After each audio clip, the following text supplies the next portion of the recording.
Justiciero sin rostro, al margen de la ley. Modifique las alarmas. Mañana habrá bloqueos en la capital guatemalteca. Justicia. Exfuncionarios públicos condenados por contrabando de granos básicos. El patriarca, el Capitán América lo juzgó, pero suavecito. Atentados armados a la orden del día. En el mundo, policía de Filipinas confiesa haber sido la guadaña del presidente. Y en los deportes, todo o nada, octavos de final de la Champions League. T13 Noticias. ¿Qué tal? Muy buenas noches, bienvenidos a esta emisión de T13 Noticias. Como siempre, les saludamos a Alan Alfaro, Corina Ardón, y en unos momentos se une a nuestro equipo Pablo Paniagua. Y más adelante con el deporte, Smiley García. Buenas noches, Corina, buenas noches a usted y gracias por su sintonía. Recuerde que somos T13 Noticias y trabajamos para usted con mucho gusto. Hoy vamos a iniciar la cobertura entonces hablando de los justicieros sin rostro. Se trata de aquellos guatemaltecos que están cansados de los actos de violencia y deciden cuidar sus comunidades, pero hay que tener en cuenta que lo hacen de una manera ilegal. Guatemala es un país azotado por la violencia. Todos los días hablamos de asesinatos, asaltos, extorsiones y otros ilícitos. Los buenos agentes de la policía hacen lo que pueden por mantener el orden público, pero evidentemente no se dan abasto. Se supone que hay 35,000 agentes al servicio del pueblo, pero el número se reduce a aproximadamente 28,000 activos en las calles para resguardar a 22 departamentos, donde habitan al menos 17 millones de personas.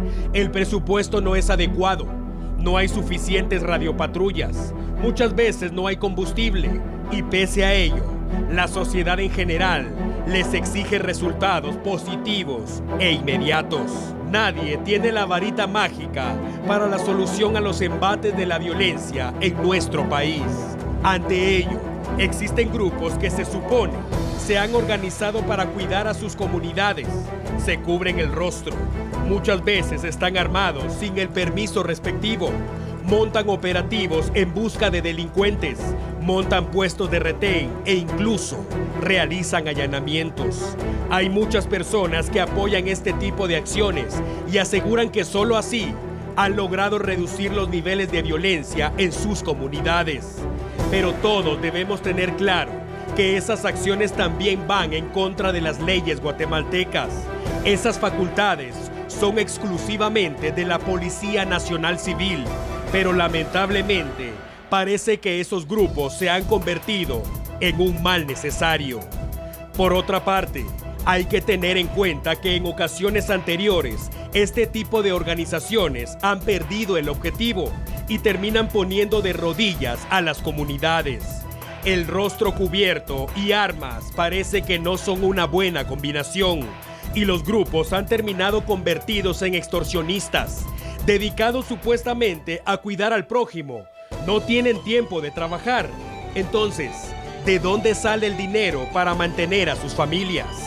Reitero una vez más, aunque parezcan un mal necesario, no están amparados por la Constitución Política de la República de Guatemala. No son reconocidos como autoridades, aunque su presencia reduzca los niveles de violencia. Si portan armas de fuego sin autorización, si capturan, si castigan o matan, también se convierten en delincuentes, según las leyes guatemaltecas. Justicieros sin rostro. Y también en San Juan, Zacatepeques, existe un grupo organizado que opera desde hace mucho tiempo. Ellos saben que es ilegal lo que hacen, pero el pueblo lo reconoce como el mayor referente de autoridad en este sitio.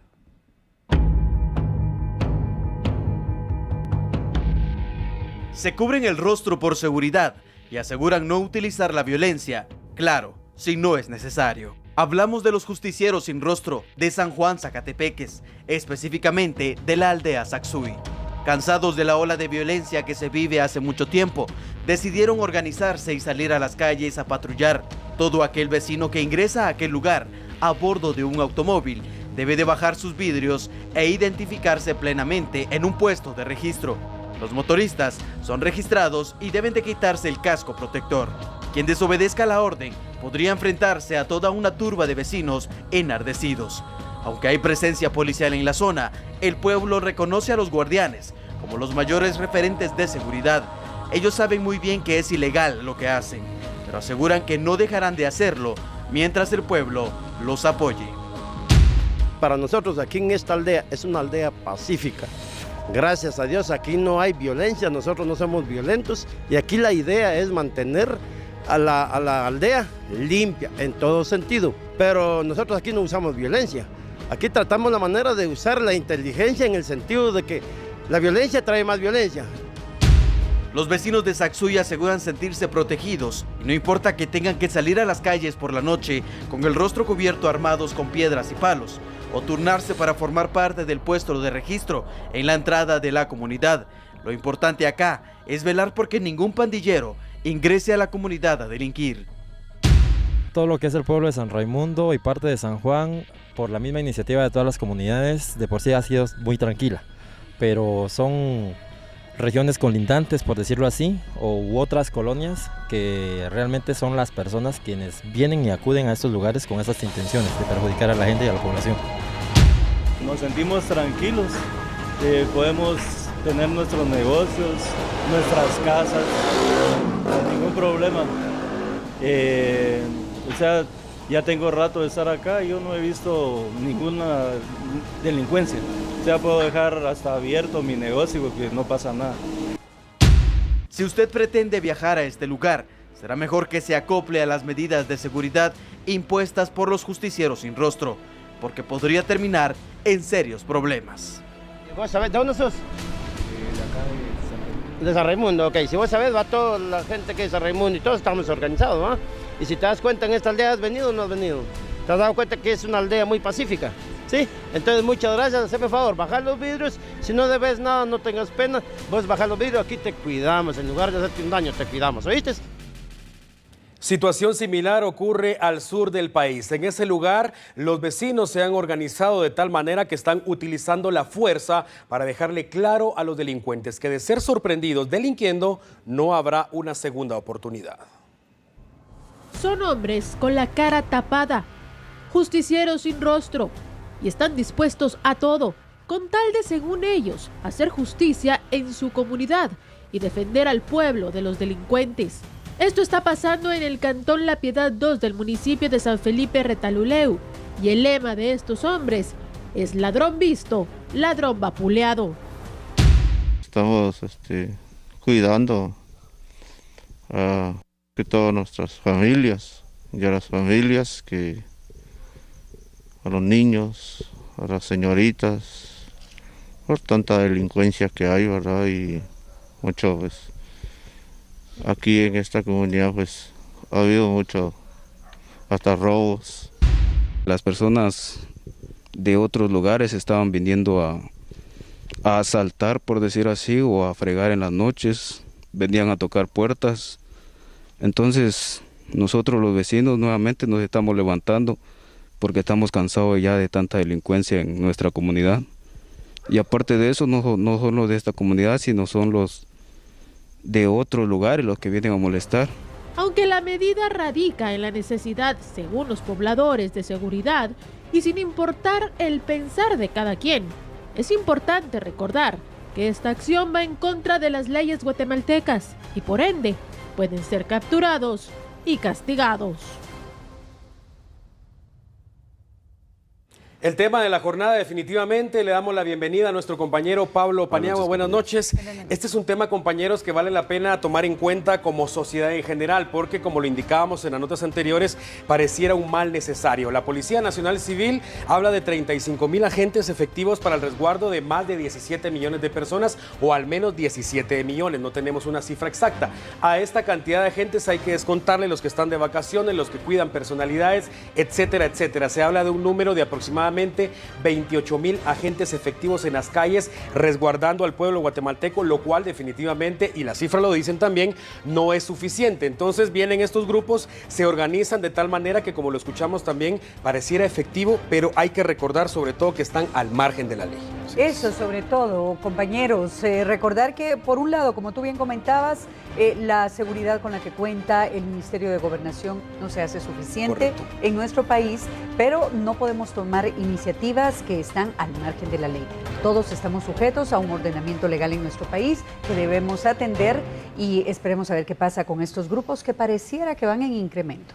Y vemos también que en las comunidades se maneja de manera distinta. Hay unas donde sí usan la violencia, otras donde no se usa. Y algunos pues lo decían, la violencia genera más violencia, lo que hemos venido ya diciendo también desde algún tiempo. Y bueno, no iba a hacerse esperar que los grupos se organizaran, sobre todo para proteger sus hogares, ¿no? En apariencia no utilizan la violencia, pero desde el momento es que hay un grupo de personas, lo hablábamos fuera de cámaras, Corina, hay un grupo de personas con el rostro cubierto y obligan a las personas a detener la marcha sin ningún tipo de potestad de hacerlo. Eso es violencia. Por supuesto. Y otra cosa que comentábamos fuera de cámaras es que se encuentran fuertemente armados. Correcto. Y esto a cualquier persona que circule en la vía pública pues lo intimida. El rostro cubierto, que también está prohibido en nuestro ordenamiento legal. Por lo tanto, las acciones, si bien es cierto, tienen un buen fin, que es el resguardo de sus hogares, de sus comunidades, no pueden hacerlo al margen de la ley. Una de las cosas más importantes, Pablo, antes de pasar al siguiente tema, es que en oportunidades anteriores ya hemos publicado aquí en T13 Noticias, por ejemplo, lo que ocurrió en Ciudad Quetzal. Se organizaron los vecinos de ese lugar, pero llegó el momento en que estas personas ya no trabajaban, únicamente se dedicaban a cuidar a sus comunidades, en teoría. Entonces llegó el momento que para sostenerse ellos empezaron con cada vecino a solicitarle una cuota. Al final de cuentas es otro tipo de extorsión. Al final de cuentas termina siendo lo mismo, el mismo mal. Así que bueno, como lo decíamos, el tema de la jornada. Nosotros vamos a continuar informándole. Y es que el espacio que dejaron vacío los reos de la Mara 18 en la cárcel Fraijanes 1 fue inaugurado hoy como el nuevo modelo de gestión penitenciaria para mujeres condenadas con delitos menores. El 22 de febrero del presente año, 164 reos, entre ellos miembros de la Rueda del Barrio 18, fueron trasladados a la cárcel El Infiernito en Escuintla, desde la cárcel de máxima seguridad Fraijanes 1. En esa oportunidad, se informó que se trataba de una reorganización de reclusos y que la idea era frenar las extorsiones y asesinatos que desde ese penal se ordenaban ejecutar por los peligrosos pandilleros. Al ser trasladados, quedaron espacios dentro del penal que días más tarde sirvieron para iniciar la construcción del primer centro de rehabilitación y reinserción de modelo de gestión penitenciaria para albergar a 150 mujeres condenadas por delitos menores. Hoy fue su inauguración y el ministro de Gobernación, Francisco Rivas, informó que a partir de este día, el Centro Preventivo para Varones Fraijanes 1 se convierte en un centro para el cumplimiento de condena para mujeres ante el elevado hacinamiento que viven las féminas. Sabemos que hay voces en desesperación que piden penas más largas, más groseras, más violentas. Piden una especie de ley de talión a la guatemalteca. Lo sabemos y comprendemos esos sentimientos. Este modelo no solo es nuevo, es estratégico. Sus miras están en la transformación de esa parte del proceso de justicia que le toca al sistema penitenciario.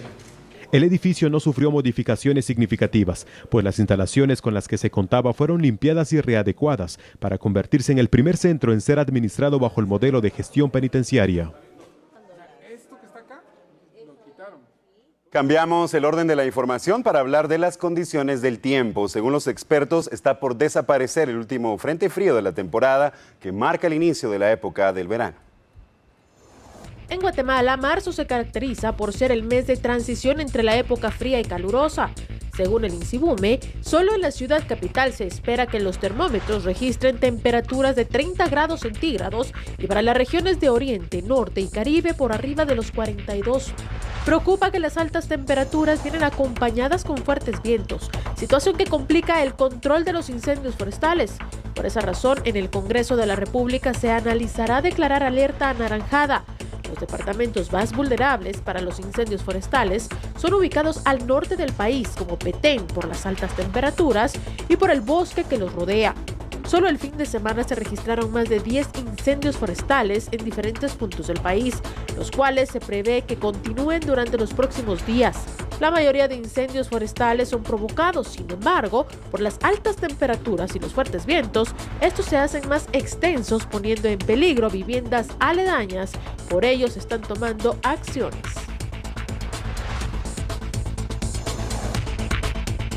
Con la información, tal y como lo anunciamos en nuestros titulares, mañana podría ser un día caótico si hablamos de tránsito.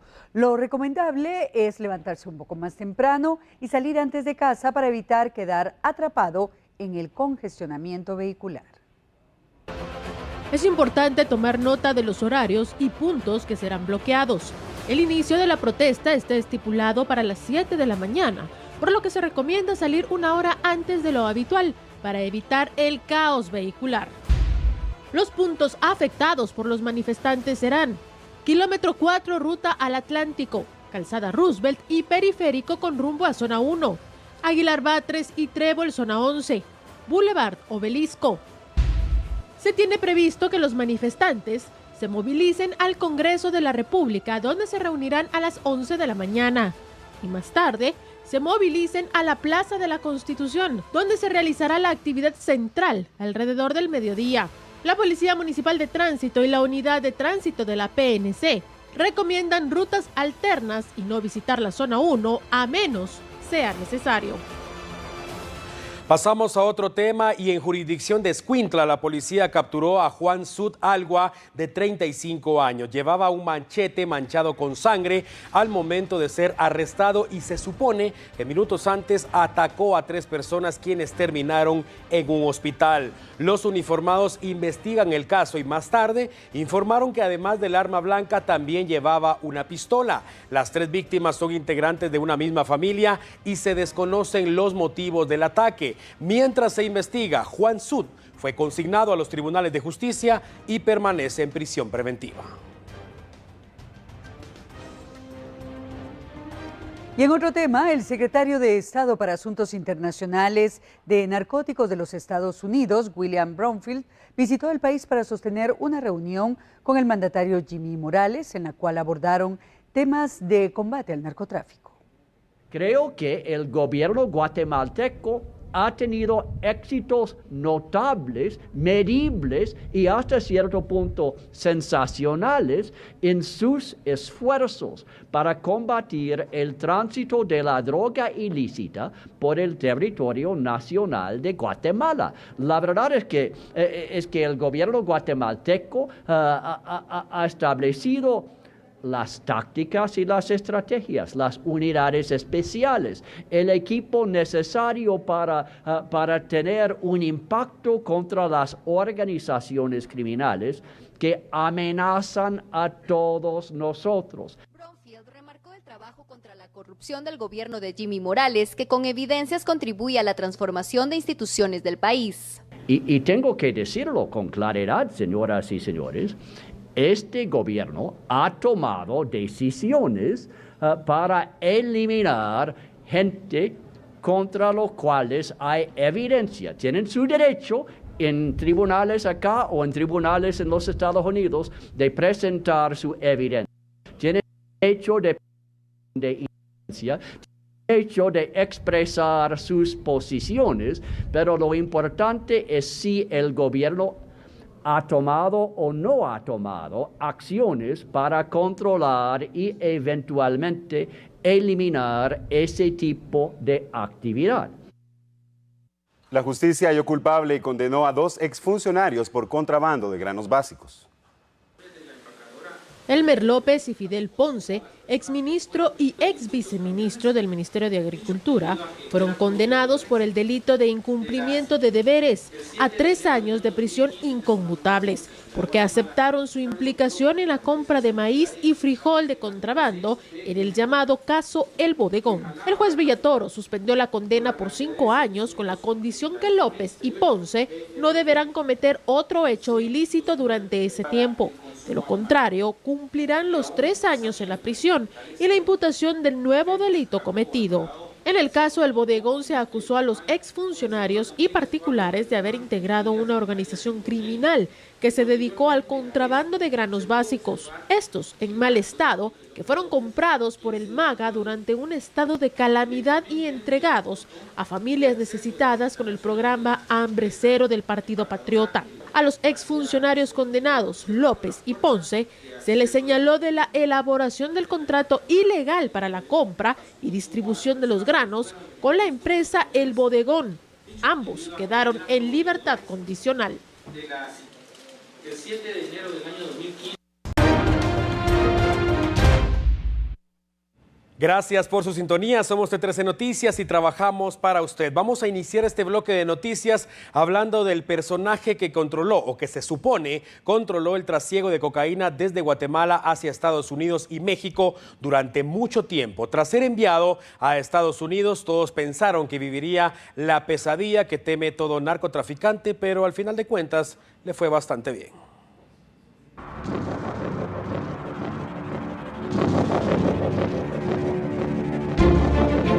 Parecía un secreto a voces, pero nadie tenía el valor de hablar del tema públicamente. Fue hasta abril de 2011, cuando todos tuvieron el valor de acusarlo de narcotraficante, pero obviamente hasta verlo engrilletado y tras las rejas. Se supone que controló durante más de 30 años el trasiego de cocaína desde territorio guatemalteco hacia México y Estados Unidos. Valdemar Lorenzana, alias El Patriarca, fue arrestado en jurisdicción de El Progreso, aunque el operativo fue ejecutado por la Policía Nacional Civil. Su arresto tenía como objetivo extraditarlo a Estados Unidos. El gobierno de ese país quería juzgarlo por narcotráfico. El 18 de marzo de 2014, parecía que El Patriarca había perdido la batalla. Fue extraditado a Estados Unidos, la pesadilla del narco. Sin embargo, parece que fue lo mejor que le pudo haber pasado. En agosto del mismo año, se declaró culpable de traficar droga hacia ese país y hoy se confirmó y se hizo viral en las redes sociales que Valdemar Lorenzana, calladita la boca, vive en libertad. La información señala que Don Valde abandonó la cárcel el 20 de noviembre del año 2015, cuando tenía 77 años, y aunque parezca insólito, todo supuestamente gracias a sus dolencias físicas. Los informes médicos señalan que estaba deprimido, además de padecer Alzheimer y problemas psicológicos. Y eso fue lo que motivó a dejarlo en libertad. Se dice que fundó un imperio del narco sin precedente alguno en Guatemala, pero solo estuvo preso durante 35 meses en la tierra que lo vio nacer y jamás fue juzgado. Fue extraditado a Estados Unidos, donde se declaró culpable, pero solo permaneció en la cárcel 20 meses para un total de 4 años y 5 meses en prisión, después de haber liderado el trasiego de cocaína por más de 30 años. Valdemar Lorenzana, El Patriarca. Y luego de haber sido desalojadas de un sector de la zona 8 de Misco, las familias llegaron a Casa Presidencial en la zona 1 con el objetivo de exigir a las autoridades apoyo económico para establecerse en una vivienda digna y en un lugar que pudieran ser reubicados por la falta de techo propio. Los manifestantes indicaron que permanecerán en este lugar hasta obtener una respuesta que ayude a solucionar el problema de vivienda que enfrentan.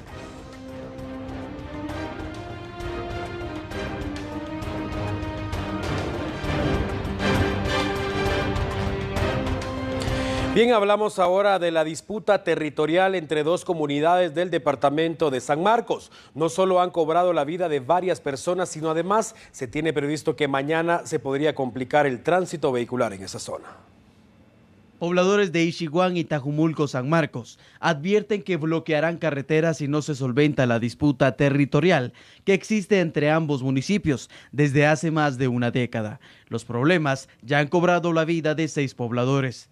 Tener la certeza jurídica de saber si se vive en uno u otro municipio es lo que piden los pobladores de las aldeas Villanueva y Tiuchán en Ixiguán y las aldeas Villarreal, Las Brisas y El Milagro de Tajumulco, San Marcos, quienes desde hace años se han enfrentado por una disputa territorial. Este enfrentamiento mantiene en zozobra a las mujeres y niños de las comunidades afectadas. Por eso buscan una respuesta por parte de la vicepresidencia o el Ministerio de Gobernación.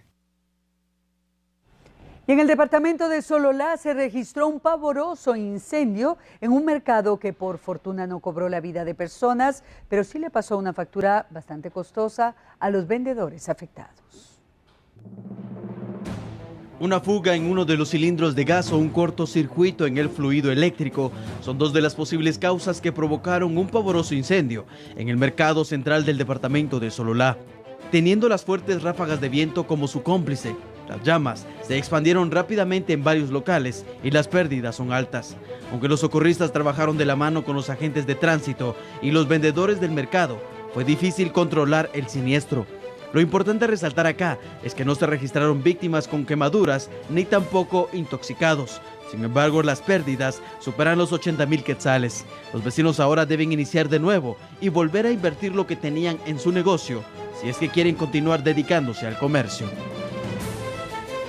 Siempre en el interior de la República Guatemalteca, un grupo de vecinos de Huehuetenango detuvo a un hombre de 47 años aproximadamente, identificado como Miguel Avelino Coy Choj. La multitud lo señala de ser el responsable del asesinato de un hombre de 28 años, identificado como Gilberto Alfonso Portillo López en esa comunidad, por lo que rápidamente fue entregado a la Policía Nacional Civil. Sin embargo, el sospechoso tenía su ropa ensangrentada, por lo que se presume que acababa de cometer el crimen. Él dijo a las autoridades haberse manchado de sangre tras haber sido atacado por otras versiones. La versión que por supuesto está en tela de juicio y las autoridades deben esclarecer qué fue lo que realmente sucedió. Por el momento el hombre fue consignado a los tribunales de justicia y esta noche duerme en la cárcel.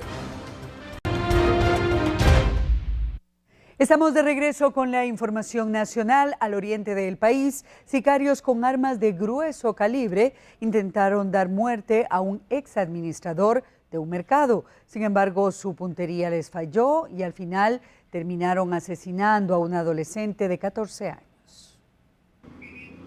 Una pesadilla violenta sacada de una película de Hollywood fue lo que se vivió en el departamento de Jutiapa. Un adolescente de 14 años perdió la vida cuando viajaba con su familia en un vehículo tipo agrícola. La víctima fue identificada como Nayeli Ordóñez López, quien por los impactos de bala falleció en el Hospital Nacional de esa localidad. Con lágrimas, el abuelo de la víctima pide se dé con los responsables, ya que su nieta cumpliría 15 años en abril. Lo que le pido a la ley que ponga su justicia, que ya tenga límite, ya esto de matanza de gente, ya no se aguanta ya esto. Hoy el 12 de abril cumplía los 15 años la Patoja. Ayer una mi nieta que tanto me quería, mi abuelito, venga abuelito, venga a comer, tenga abuelito, entonces comer, tenga abuelito, mira a mí me tenía todo lo último.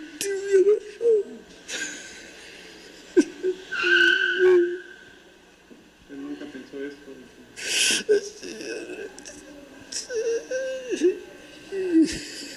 En el ataque resultaron heridos un niño de 7 años de edad, hermano de la víctima, y la madre de ambos, quienes están en estado delicado en el hospital por las heridas sufridas. Según el informe de la PNC, las 3 víctimas viajaban en el vehículo tipo agrícola propiedad de René Orlando López López, a quien se presume iba dirigido el ataque y salió ileso. En el lugar quedaron casquillos del arma utilizada.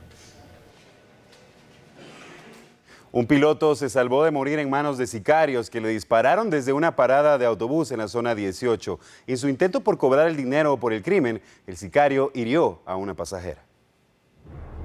El primer atentado armado se registró en la 7ª calle y 13 avenida Colonia La Barreda, zona 18, contra un autobús de ruta a San Pedro Ayampuc. El saldo fue una persona del transporte y el piloto heridos y algunas personas con crisis nerviosa. Bomberos municipales trasladaron a un centro asistencial al conductor Franklin Rodríguez de 32 años y a la pasajera Elia Huité Vides de 62. Otro hecho de violencia se registró en la zona 7 capitalina. Un hombre fallecido con señales de haber sido estrangulado fue localizado en la colonia Josué 19. Curiosos alertaron a bomberos municipales, quienes confirmaron que la víctima presentaba señales de violencia. No fue identificada y los vecinos aseguraron que no vivía en el sector. En Cobán, Alta Verapaz, el cadáver de un joven con varios impactos de bala fue localizado por vecinos que alertaron a cuerpos de socorro. Según la información de autoridades, la víctima había desaparecido el pasado 1 de marzo. El Ministerio Público investiga las causas de este crimen. Y en otro tema, la supervisora de hospitales de la Procuraduría de los Derechos Humanos, Zulma Calderón, lanzó una alerta sobre la falta de retrovirales a nivel nacional que pone en riesgo la salud de al menos 16,000 personas. Durante nuestras supervisiones y monitoreos que de forma rutinaria realizamos, hemos evidenciado que durante el primer trimestre del año se han estado haciendo entregas de antirretrovirales de forma incompleta, lo que ha derivado que la mayoría de los pacientes reciban nada más tratamientos de forma parcial. El problema más serio lo estamos teniendo en este momento con los pacientes pediátricos, en el cual incluso de un solo frasco se le ha estado dando a varios pacientes. Sumado a esto tenemos el problema también del inminente desabastecimiento de reactivos de laboratorio, específicamente para CD4 y para carga viral, tomando en cuenta que solo el Hospital San Juan de Dios y el Roosevelt realizan los mismos, es decir, se captan en todo el país para que sean procesados así. Hoy estamos lanzando la alerta ante esta situación, ya que existe riesgo de que alrededor de 16,000 pacientes puedan quedar sin estos tratamientos. Estamos de regreso y tenemos en este momento una actualización virtual para todos ustedes a través de nuestra plataforma en Twitter, T13 Noticias. Información lamentable que se genera a esta hora de la noche. Es la portavoz de Tránsito en Villanueva, Dalia Santos, quien nos hace llegar esta información. La colonia Marianita, en zona 6 de Villanueva, se ha reportado un ataque armado que ha dejado como saldo a 2 menores de edad fallecidos. Como lo indicamos, información lamentable. Ahí tenemos las fotografías oficiales de los cuerpos de socorro que llegan a esta dirección en Villanueva. Lamentablemente llegan tarde, pues los 2 menores se encontraban ya sin vida, ya fallecidos, como decimos, en colonia Marianita. Esto en jurisdicción de la zona 6 de Villanueva. Se reportó este ataque armado hace unos momentos que deja, como les indicamos, ese saldo de 2 menores de edad fallecidos. Información de último momento que se la trasladamos a través de nuestra plataforma virtual en Twitter, T13 Noticias. Por cierto, lo recomendamos que nos siga en nuestra cuenta de Twitter. Vamos también con nuestros compañeros a otro lado del set. Alan. Justo iniciamos hablando de los embates de la violencia y cómo esto ha provocado que haya muchos guatemaltecos que se organicen para tratar de disminuir los niveles delincuenciales. En esta noche, pues lamentablemente, 2 menores de edad en esa parte de Villanueva, una zona roja catalogada por el Ministerio de Gobernación. Extraoficialmente se dice que serían 3 las personas fallecidas, entre ellas había un adulto y los 2 menores de edad, pero estamos tratando de confirmar. Lo cierto es de que una vez más un atentado armado con saldo trágico. Así es, Alan, y también hace unos minutos presentábamos otra nota que en una emboscada en contra de un exfuncionario de un mercado en Putiapa salen lesionados 2 menores de edad. Correcto. La jovencita de 14 años fallece lamentablemente y estas son las cosas que condenamos como medio de comunicación y lo que da de cierta manera alguna justificación a las personas que quieren tomar la justicia de propia mano. Justo este tipo de hechos definitivamente es importante que las autoridades tomen cartas en el asunto y como lo hemos insistido y por supuesto lo hacen los analistas, los expertos en seguridad y justicia, además de la reacción es importante a activar los niveles de prevención para evitar este tipo de hechos en nuestro país. Bien, afortunadamente no todo se trata de malas noticias. Corina, estamos ya por finalizar nuestra primera emisión de la presente semana y lo vamos a hacer precisamente con información positiva. Así es, y vamos a presentarle la historia de este joven que recibió del Creador un regalo divino en sus manos, Alan. Así es, y con esto definitivamente ha sentado un precedente en el departamento de Escuintla.